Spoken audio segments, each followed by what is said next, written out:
Bien, mientras van subiendo los hermanos que están en escuela dominical, en bebés y los niños, vamos a ir a Juan 12 en esta mañana. Versículo 27, nos lee Ruth, 27 al 34 nada más. Ahora está turbada mi alma. ¿Y qué diré? Padre, sálvame de esta hora. Mas para esto he llegado a esta hora. Padre, glorifica tu nombre. Entonces vino una voz del cielo. Lo he glorificado y lo glorificaré otra vez. Y la multitud que estaba allí y había oído la voz decía que había sido un trueno. Otros decían, un ángel le ha hablado.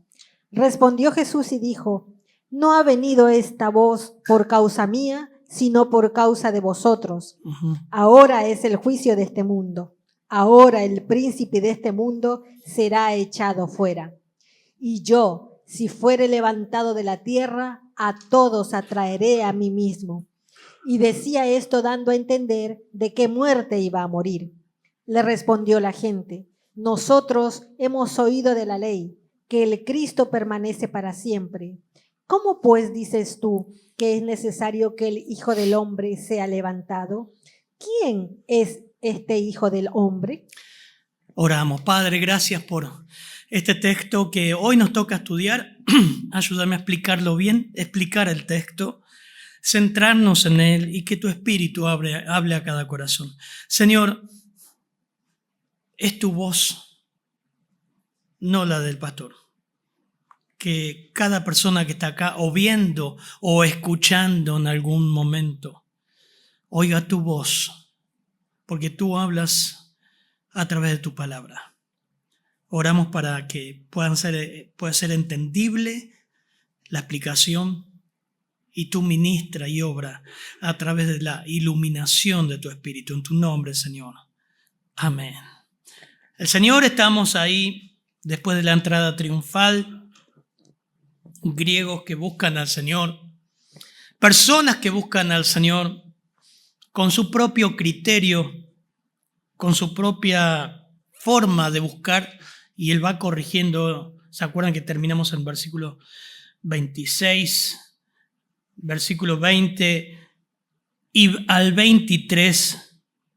Él dice, el 23 de Juan 12, ha llegado la hora que el Hijo del Hombre sea glorificado. Es como que a los griegos no le da respuesta, le sale con eso. Y el 24 dice, de cierto os digo, que el grano de trigo no cae, si el grano de trigo no cae en la tierra y muere, queda solo, pero si muere, lleva mucho fruto. Y ahí el Señor empieza a anunciar la cruz. Y ahí nos quedamos hoy, 27 al 34. Anuncia la cruz a todo este grupo que lo recibió triunfante en la entrada triunfal de Jerusalén, con palmas, ¿no? Hosana, el que viene en el nombre del Señor. Y ahora el Señor va a anunciar, es más, Dios mismo va a hablar de los cielos. Así que vamos a ver los efectos en esta mañana del anuncio de la cruz, los efectos del anuncio de la cruz. Y el primero está en el versículo 27. Ahora está turbada mi alma. 27 estoy leyendo, mira ahí. Hermano, y visita, volvemos a decir, no me da vergüenza esto. ¿Tenés sueño porque no dormiste bien? Porque el perro ladró toda la noche, por la música, ojo con la música ahora, por la música, por vecinos, por algo, parate en el fondo, no hay ningún, ahí Agustín te va a ayudar, te va a dar una silla, te pones ahí, no para que hablar con el celular, ni pedir un delivery, ni nada de eso, para escuchar el mensaje porque tenés sueño, puede pasar, no hay problema, no es una falta de respeto, no hay ningún problema, yo quiero que estés despierto, espero toda la semana para esto, y no quiero que te olvides porque no, mi mente estaba tan cansada que no me puedo concentrar en el mensaje. Anda atrás, parate ahí, no hay problema. Parate en el fondo con la Biblia abierta No hay nadie te va a decir nada, al contrario, quédate ahí, servite un poquito de café y listo. En primer lugar, el Señor va a mostrar la angustia ante el anuncio de la cruz. La profunda angustia. Mi alma está ahora turbada. Pregunta. ¿Y qué diré?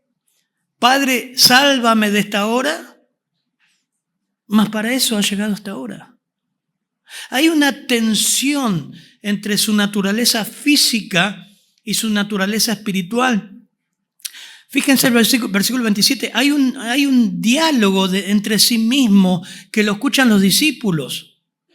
Mi alma está turbada. La forma como está escrito es una condición, la forma del verbo como está escrito en el original, describe una condición que se inició en el pasado y sigue en pie, está triste, está en una profunda congoja. Sentía ahora como nunca antes los horrores de la inminente cruz que en días estaría ahí. Esta palabra turbada aparece también en Juan 11:33, cuando el Señor va a resucitar a Lázaro, ¿se acuerdan? Y dice entonces Jesús, al verla llorando y a los judíos que la acompañaban también llorando, las hermanas de Lázaro, se estremeció y se conmovió en espíritu.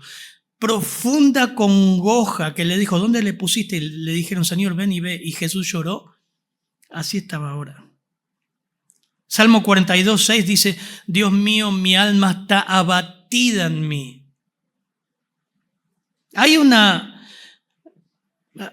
Esta pregunta es interesante, dice, ¿y qué diré? Es una pregunta y una respuesta hipotética. ¿Qué diré? Y es una pregunta también retórica, como veíamos esta mañana. ¿Qué diré? Hace unas palabras que se componen en una oración. Si para lo que he venido, para eso vine. ¿Qué voy a hacer? Si para esto vine. Algunos colocaban en Navidad, ¿no? Me encanta esa figura, ese dibujo del bebé. Jesús bebé, dice, para morir nació. Había una canción también, para morir nació. Para eso vino, para morir por nosotros. Lo interesante del Evangelio de Juan, el cual estamos estudiando, es que no menciona el Getsemaní como los sinópticos. Pero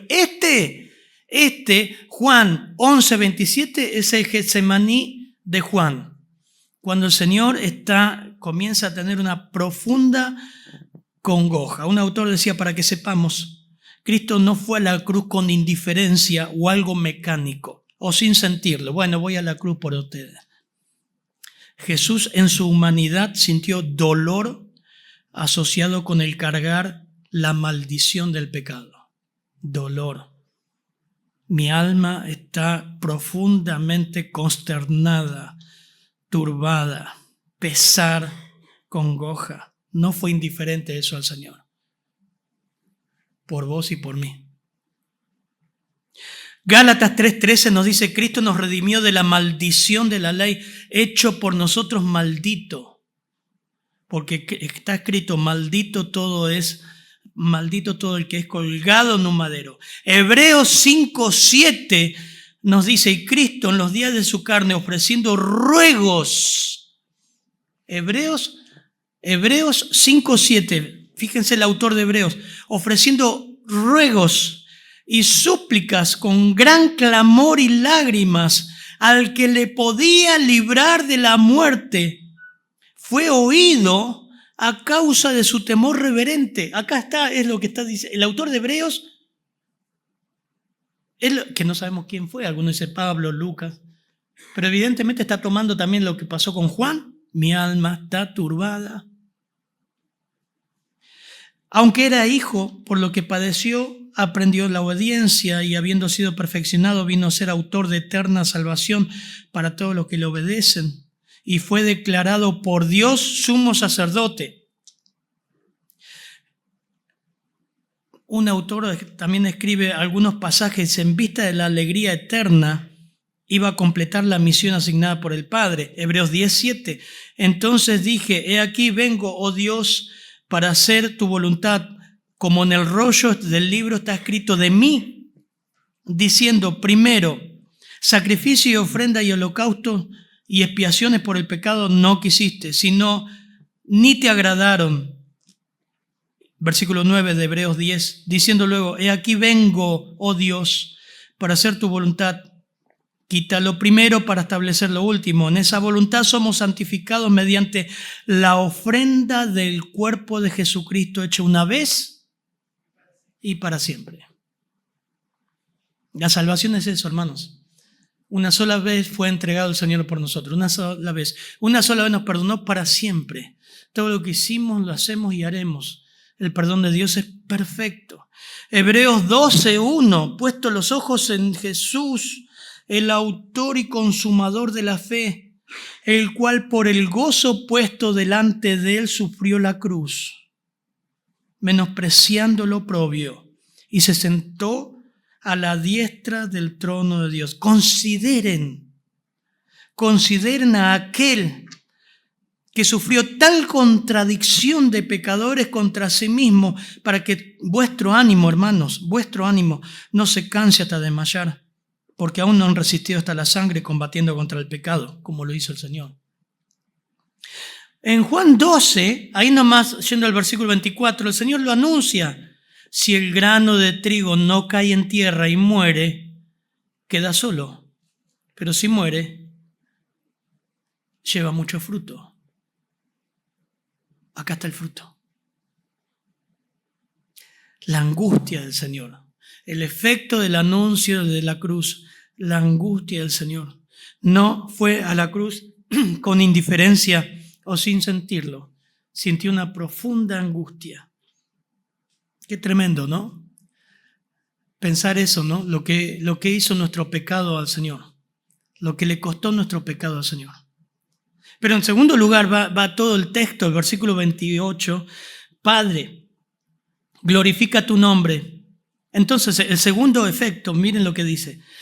El Señor mismo del cielo: lo he glorificado, y lo glorificaré otra vez. Versículo 29. La multitud que estaba allí y había oído la voz decía que había sido un trueno. Otros decían: un ángel le habló. 30. ¿Qué dice 30, Ruth, por favor? Respondió Jesús y dijo: no ha venido esta voz por causa mía, sino por causa de vosotros. La afirmación del Padre, hermanos. El Señor está mostrando acá que el mismo Padre da su afirmación. Y es interesante porque este evento bien definido de la cruz glorificaría a Cristo, glorificaría a Dios. El verbo que aparece, te glorificaré otra vez, dice la preposición, enfatiza el origen de la voz, una voz procediendo del cielo. Yo lo he glorificado, o sea, la traducción sería: yo lo glorificaré, toda su vida me glorificó. La vida obediente de Cristo, y lo volveré a glorificar. Se refiere a la cruz, la última y culminante meta, el objetivo de Cristo al venir a este mundo, donde Dios glorificaría su vida. Miren el versículo 29. Y la multitud que estaba allí. Esta es otra de las veces que el Señor afirma afirma la deidad del Hijo. A él oídle. Versículo 29 dice: la multitud que estaba allí y habiendo oído la voz decía que había sido un trueno. Otros decían: un ángel le ha hablado. Eso es interesante, porque Dios glorifica al Hijo.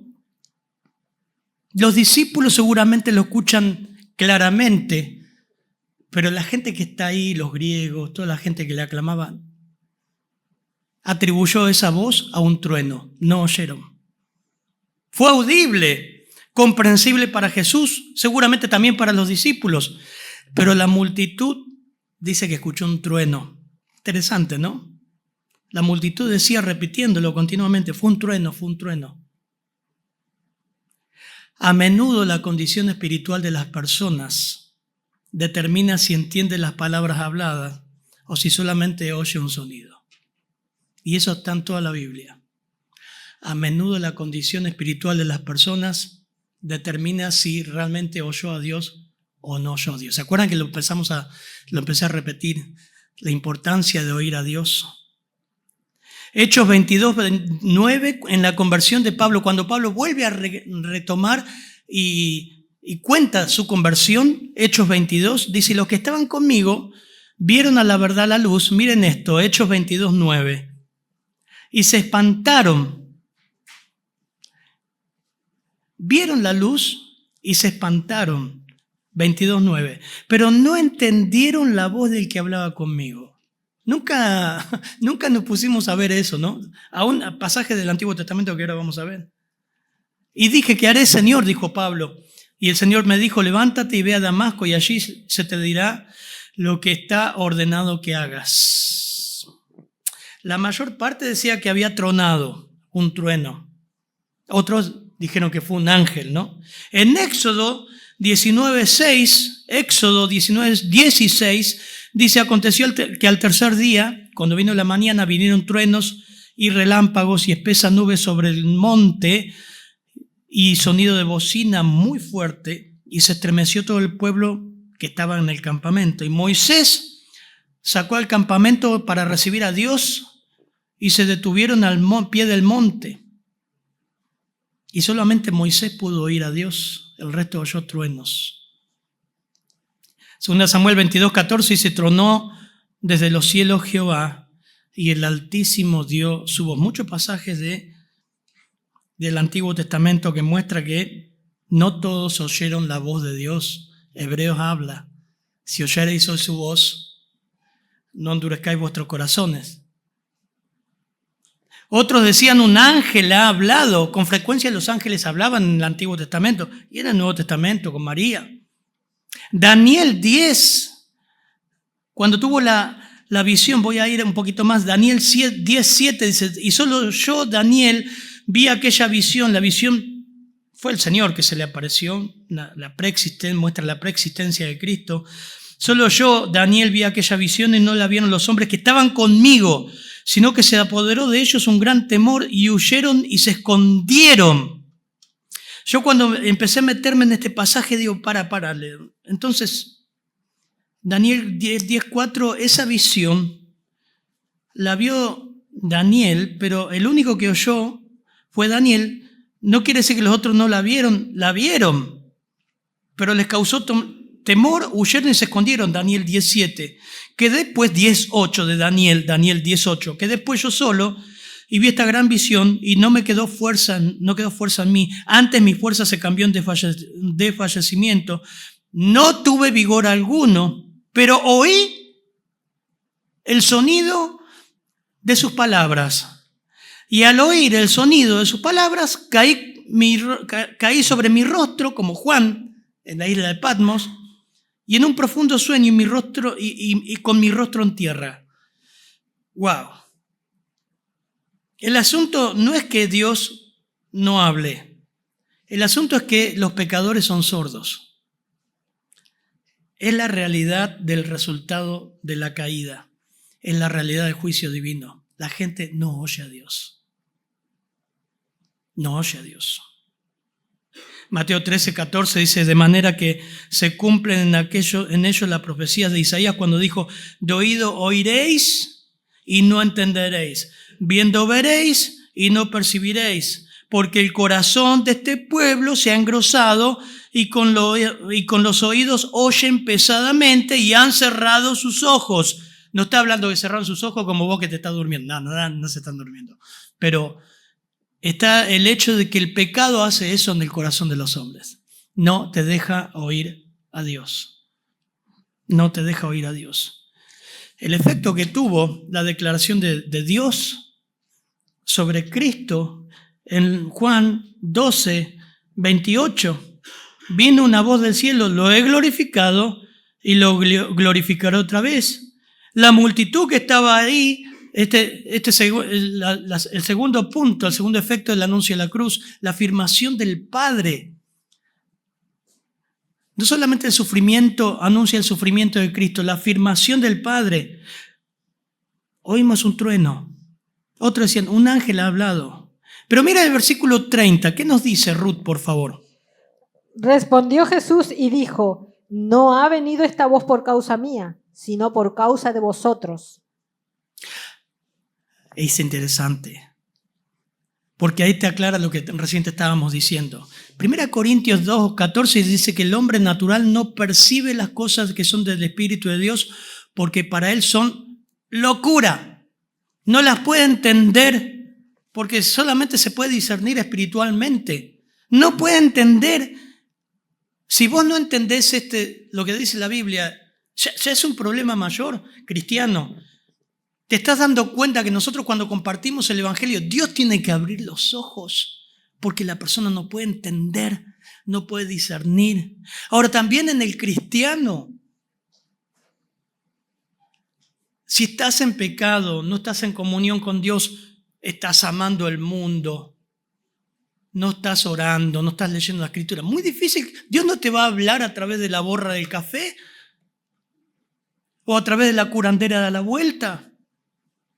¿O vieron cómo hacemos cuando yo recién me convertí? Pensaba esto, ¿no? Porque me convertí en la colimba, a diferencia de Tomás. Y decía, bueno, a ver, Dios, ¿qué me quiere hablar? Y hacía esto. ¿Nunca hicieron eso? ¿Sí? No fui el único. No es la forma con que Dios habla. Dios habla a través de su palabra. Entonces, en el versículo 30, el Señor Jesús le dice, la voz que vino, no vino por causa mía, porque Él no necesitaba la afirmación audible del Padre. Eso se entiende, lo está diciendo el texto, lo ve en versículo 30. No vino por causa mía, sino por causa de ustedes. Está hablando de los discípulos y la audiencia que rodeaba, que había recibido al Señor con palmas, hosana, bendito el que viene en el nombre del Señor. Le está mostrando la afirmación del Padre. Fíjense eso. La voz no vino por causa de Jesús. La voz vino para fortalecer la fe de los que estaban cerca. Es interesante, ¿no? Juan 12:44, Jesús clamó y dijo, un poquito más adelante, el que cree en mí, no cree en mí, sino en el que me envió. Y el que me ve al que me envió. Las dos cosas, fortalecer la fe de los que estaban cerca. Esta respuesta milagrosa fue para los discípulos, para los que creen en Él, para que pudieran oír directamente que el Padre de verdad respondía al Hijo. ¿Y cuál era la respuesta? Fue otra comprobación del Padre de las más fuertes y claras de que Jesús era su amado Hijo, dijo un autor. Hermoso. La angustia de la cruz. El Padre afirmando a su Hijo antes de la cruz, con voz audible. Pero también el versículo 31 al 33 está anunciando una victoria anticipada. Versículo 31 al 33, por favor. Ahora es el juicio de este mundo. Ahora el príncipe de este mundo será echado fuera. Y yo, si fuere levantado de la tierra, a todos atraeré a mí mismo. Y decía esto dando a entender de qué muerte iba a morir. De qué muerte iba a morir. Bien claro el Señor está enfocándose en esta multitud, mostrándoles quién era el Hijo del Hombre, quién era el Cristo y qué vendría a ser y cómo iba a morir. Hasta con una voz del cielo. Miren eso en el contexto. Ahora es el crisis, es la palabra ahí, el juicio de este mundo. Ahora el príncipe de este mundo será echado afuera. Y yo, si fuera levantado de la tierra, a todos atraeré a mí mismo. Qué lindo.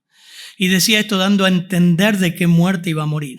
La palabra crisis está hablando, se refiere más bien a la condenación de este mundo. La cruz no solo traería salvación, hermanos, sino también condenación, aunque Cristo vino a salvar. Pero también habla de que el que no cree en Él se condena. San Juan 3, 17 al 19, si lo tiene ahí. porque no envió Dios a su Hijo al mundo. Bueno, lo tengo acá. Yo tengo todos los versículos escritos. 3, 17 al 19. San Juan. ¿Qué nos dice, Ruth? Porque no envió Dios a su Hijo al mundo para condenar al mundo, sino para que el mundo sea salvo por él. El que en él cree no es condenado, pero el que no cree ya ha sido condenado, porque no ha creído en el nombre del unigénito Hijo de Dios. Y esta es la condenación, que la luz vino al mundo, y los hombres amaron más las tinieblas que la luz, porque sus obras eran malas. Bien. Ahora, el tema es, versículo 31, dice, ahora es el juicio de este mundo. ¿A qué se refiere con el mundo en este contexto? Bueno, al pueblo judío que lo rechazó, a los líderes que lo condenaban, Judas que lo traicionó, Pilato que lo sentenció, todo el grupo de estos hombres alienados en contra de Dios y tenían a Satanás como príncipe guiándolos. Todo parecía, como hacíamos en una cantata hace mucho tiempo, El Conquistador, todo parecía en ese momento que el mundo había parado a Dios. El mundo había vencido, habían matado a Dios. Pero el versículo 31 dice, ahora es el juicio de este mundo. ¿Cómo el juicio? La cruz traería el juicio sobre el mundo. Lo que leyó la hermana recién de Juan. Aunque Jesús vino a salvar, no a juzgar, quienes los rechacen a partir de aquel momento de la historia se condenan a juicio eterno en el infierno. Juan 3:18 dice, el que en él cree no es condenado. Pero el que no cree ya ha sido condenado porque no ha creído en el nombre del unigénito Hijo de Dios. Juan 12:48 dice, el que me rechaza. Eso vamos a ver el domingo que viene, porque el domingo que viene vamos a ver las advertencias a los que rechazan la cruz. Dice Juan 12:48, el que me rechaza y no recibe mis palabras, tiene quien le juzgue. La palabra que he hablado, ella le juzgará el día postrero. Tremendo. Jesús afirma, no solo la cruz condenaría al mundo, sino también que la cruz condenaría a Satanás mismo. Y afirma que a partir de ese momento, Satanás sería echado fuera en el sentido que sería destronado del corazón de los incrédulos cuando creen en Cristo como legítimo Salvador. Un autor también escribió, la gran paradoja de la cruz es que siendo aparentemente derrota para Jesús y victoria para Satanás, termina siendo victoria decisiva para Jesús y derrota inequívoca para Satanás. Y lo vimos en Apocalipsis. ¿Qué es lo que hizo la cruz? ¿Qué efecto tuvo la cruz sobre Satanás? 1. Pierde autoridad y perdió influencia. A partir de que la persona conoce a Cristo, 1 Juan 5:18 y 19, por favor. A partir de que la persona conoce a Cristo, pasa de muerte a vida y deja de ser hijo del maligno. Nunca escuchaste esto, ¿no? O sos hijo de Dios o sos hijo del maligno, aunque vayas a una iglesia. O sos hijo de Dios o sos hijo del diablo. Juan habla de eso. Primera de Juan es muy contrastante. Y dice, el que no ama a su hermano no ha conocido a Dios. Continuamente habla de Primera de Juan, contraste, ¿no? Juan, años más tarde, escribe Primera de Juan. Miren lo que dice Primera de Juan 5:18 y 19. Sabemos que todo aquel que ha nacido de Dios no practica el pecado, pues aquel que fue engendrado por Dios le guarda y el maligno no le toca. Sabemos que somos de Dios y el mundo entero está bajo el maligno. El maligno no le toca. No tiene autoridad sobre el Hijo de Dios. Y Él os dio vida a vosotros cuando estáis muertos en vuestros delitos y pecados, en los cuales anduvisteis en otro tiempo siguiendo la corriente de este mundo, conforme al príncipe de la potestad del aire, el espíritu que ahora opera en los hijos de desobediencia, o sea, los incrédulos. Perdió autoridad e influencia en el creyente verdadero. En la tribulación veremos que se expulsará a Satanás del cielo mismo, lugar de que ahora todavía tiene acceso para acusar a los escogidos, acusar a la iglesia. Apocalipsis 12:10 será lanzado del cielo mismo.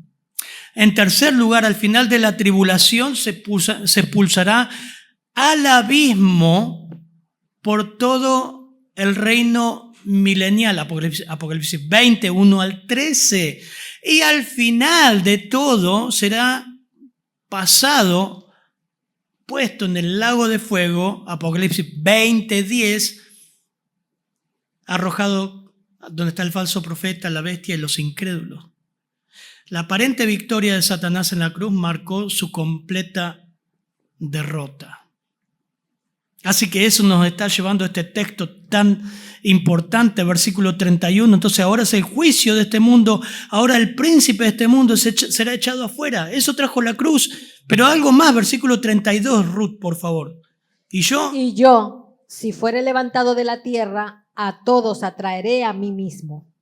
Me hace acordar a Moisés cuando levanta la serpiente de bronce, ¿no? En Juan 3 también que vimos, que era necesario que el Hijo del Hombre también sea levantado. ¿Se acuerdan cuando Moisés, a causa del pecado, a causa de las picaduras de víboras, levantó una serpiente de bronce? Todo era un simbolismo de Cristo, pero ahora utiliza esta misma figura. Si fuera levantado de la tierra, a todos atraeré a mí mismo.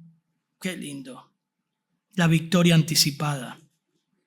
La cruz llegaría a ser común. Esa palabra atraer significa arrastrar. ¿Vieron el imán? No sé si han visto los imanes, lo que hacen, que atraen los imanes más grandes, cómo atraen los elementos. El Señor está hablando de atraer, arrastrar y atraer a sí mismo. La cruz llegaría a ser un imán que tiene un poder atrayente, un poder magnético que atrae a algunos objetos, pero no tiene efecto en todos. Interesante, ¿no? ¿Vieron el imán? No puedes poner aluminio, el aluminio no queda pegado. El metal solamente queda pegado. Yo veo ahora en la playa, está de moda, lo veo en muchos videos que la gente va con, ¿cómo se llama, Ricardo? Es como un detector de metales, ¿no? Y buscando metales, bueno, encuentran muchas cosas valiosas, ¿sí? Tesoros. Y lo están haciendo en todos lados, incluso en Argentina, encuentran cosas, metales preciosos. Bueno, no sé. Lo que el Señor está usando acá es la figura del imán. A todos atraeré a mí mismo. En la cruz atraería a todos, pero no todos responderían. Aún 2 milenios después de ser levantado de la tierra, el Cristo crucificado sigue atrayendo millares a la fe en Él como Salvador del mundo.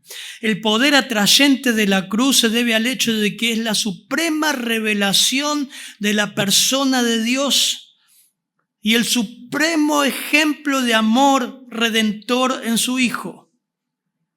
El verbo atraeré enfatiza la iniciativa de Dios, que Dios es quien atrae.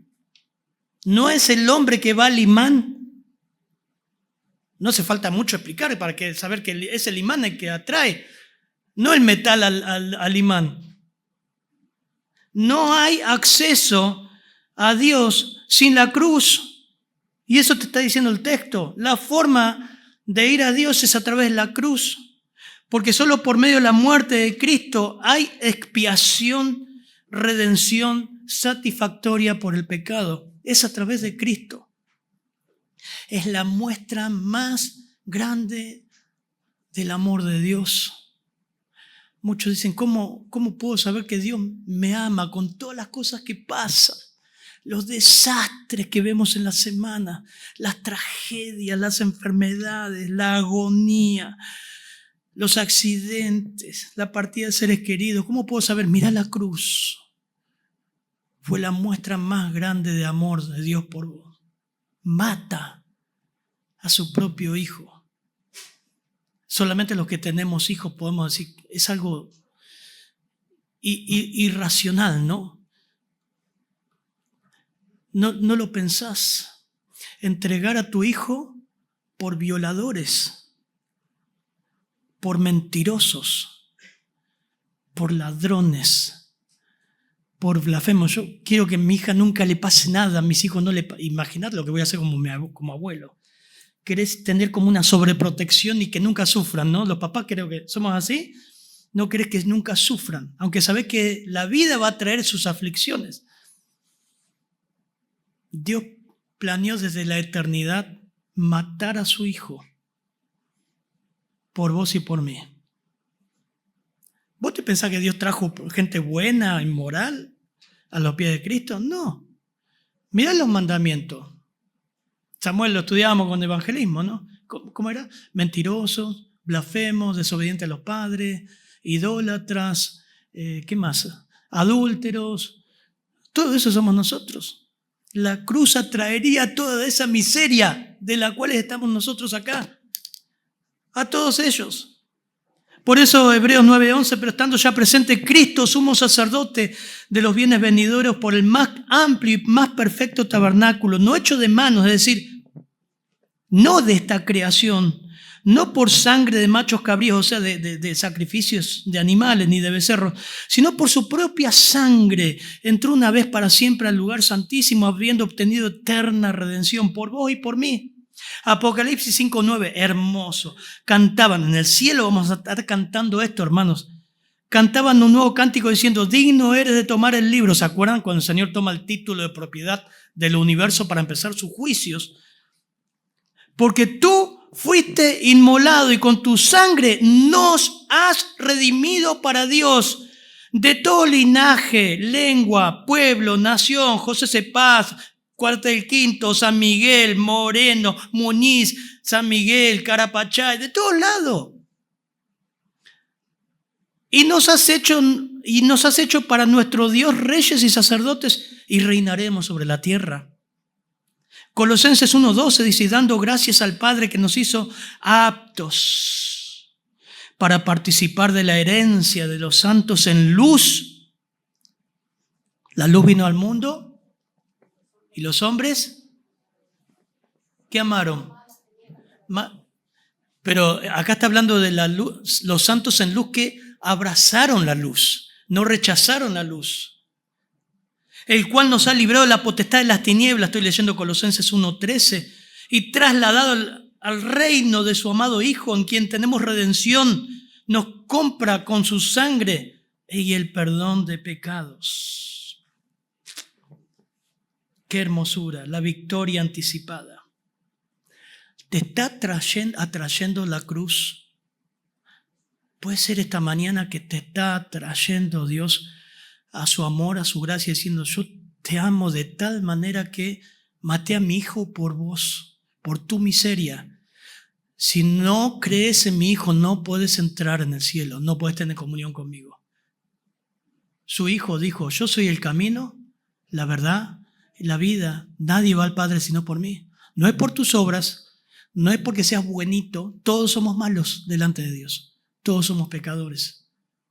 El pecado nos afectó de tal manera que nos hace como la levadura, olor feo delante de Dios. La paga del pecado es muerte, más la dádiva, el regalo de Dios de vida eterna en Cristo Jesús. Y luego el versículo 33, Ruth nos dice, ¿qué nos dice? Y esto decía... Y decía esto dando a entender de qué muerte iba a morir. O sea, es claro el texto, hermano, no hace falta que lo explique mucho, ¿no? Le está diciendo, no va a ser por guillotina, no va a ser por decapitación, no va a ser por apedreamiento, está diciendo por la cruz, por la cruz. Fue el medio que lo eligió Dios desde la eternidad para lograr la victoria sobre el pecado y sobre Satanás. Fue la cruz. Fue la cruz. Cuarto lugar, tristemente termina así el texto. Versículo 34. En primer lugar, la angustia del Señor, los efectos del anuncio de la cruz. En segundo lugar, la aprobación audible del Padre desde los cielos, una vez más, en el Getsemaní de Juan. En tercer lugar, anuncia la victoria anticipada. Va a haber fruto. Voy a traerlos a mí mismo. Ustedes no van a venir a mí. Él lo dijo, nadie puede venir a mí. Yo los escogí, mi Padre los trajo de antes de la fundación del mundo. Los voy a traer. Qué bendición. 34, ¿qué nos dice? Le respondió la gente: nosotros hemos oído de la ley, que el Cristo permanece para siempre. ¿Cómo pues dices tú que es necesario que el Hijo del Hombre sea levantado? ¿Quién es este Hijo del Hombre? No puede ser. Hay una sticker que una palomita que se me manda. No puede ser. Cuando están frustrados no me mandan eso. No puede ser. Y vos decís este texto, no puede ser. No puede ser. El versículo 34. Miren el 12.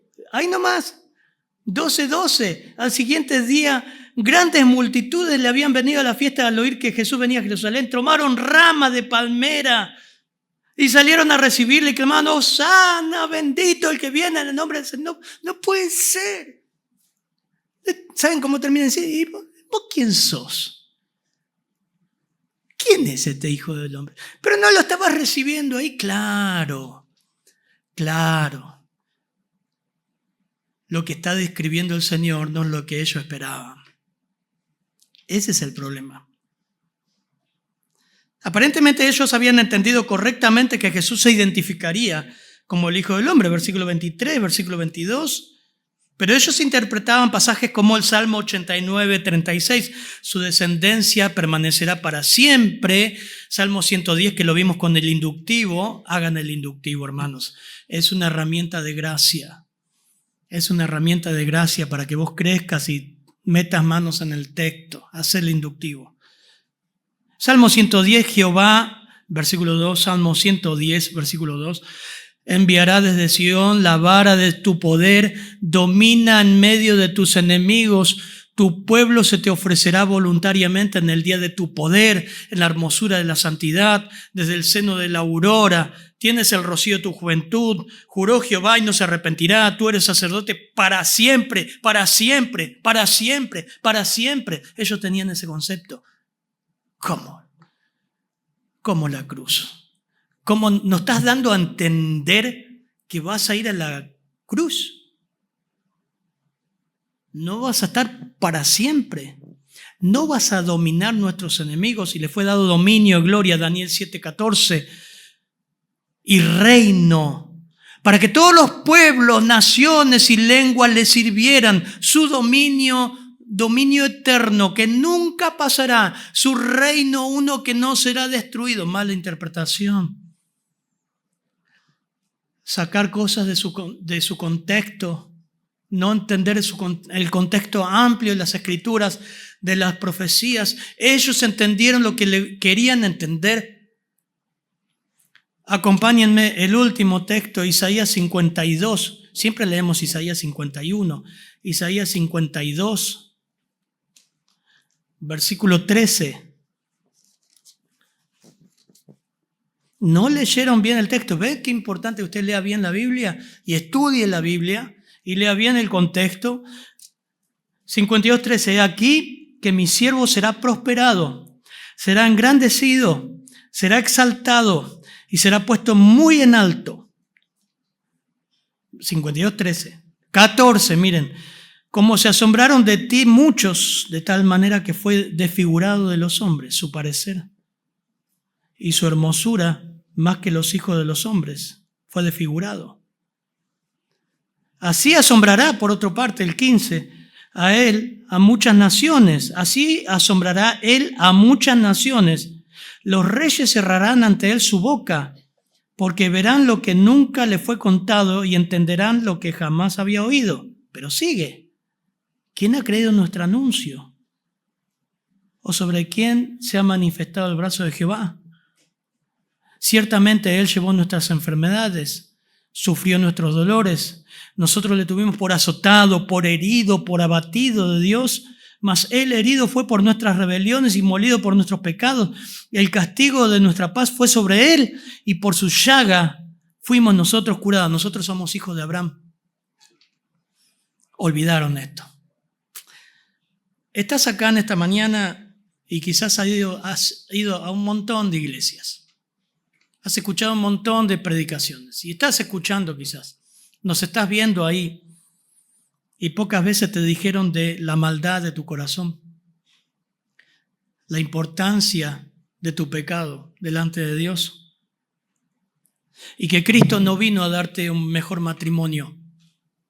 Cristo no vino a darte felicidad, un auto nuevo, salvarte del cáncer, darte una esposa,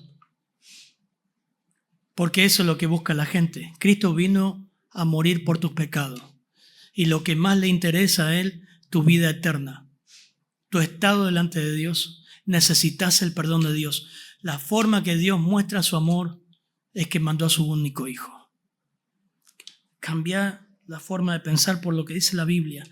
Los judíos rechazaron al Mesías y ellos decían, ¿y quién es este hijo del hombre? Estaban ahí en una de las fiestas principales de Jerusalén, de los judíos, la Pascua. Y a días de que el Señor vaya a la cruz. Y terminan diciendo, versículo 34, ¿quién es este Hijo del Hombre? ¿Quién es? Y para vos, ¿quién es Cristo? ¿Qué es Cristo? ¿Para qué vino? ¿O venís a la iglesia para que te haga feliz? Vino para dar vida eterna. Vino para restaurar nuestra comunión con Dios. Así que en esta mañana vamos a terminar orando. Me preocupa mucho, hermanos, que muchos vengan a la iglesia por muchos años y nunca hayan entendido el Evangelio. Su principal necesidad, la necesidad de arrepentimiento, nacer de nuevo, abrazar a Cristo, decirle, yo soy un pecador, quiero que me salves. Padre, gracias, Señor, por tu palabra y estos anuncios de la cruz que desconcertó al pueblo judío, que llevó a decir quién es Él. Que no sea así con nosotros. Que realmente, Señor, tú te manifiestes, iluminando el corazón de cada uno, mostrando la seriedad de su pecado y el amor tan profundo que mostraste por nosotros al ir a la cruz, donde fuiste levantado para atraernos a ti mismo. Oh Dios, obra en el corazón de cada uno. De los que están acá dudando, Señor, que se puedan convencer del amor eterno con que nos has amado. Y también, Señor, de la pecaminosidad, como el publicano cuando golpeaba su pecho y decía, sé propicio a mi pecador. Como el hijo pródigo que volvió al Padre y le decía, he pecado contra el cielo y contra ti. Que puedan ser humildes. Señor, como David en el Salmo 51, que ora a ti, Señor, perdona mi maldad. En maldad he sido formado, en maldad me concibió mi madre. Purifícame y seré blanco. Lávame de mi maldad. Que podamos orar así, Señor. Podamos ir a Cristo, Señor. En tu nombre te damos gracias por este hermoso pasaje. Amén, Señor.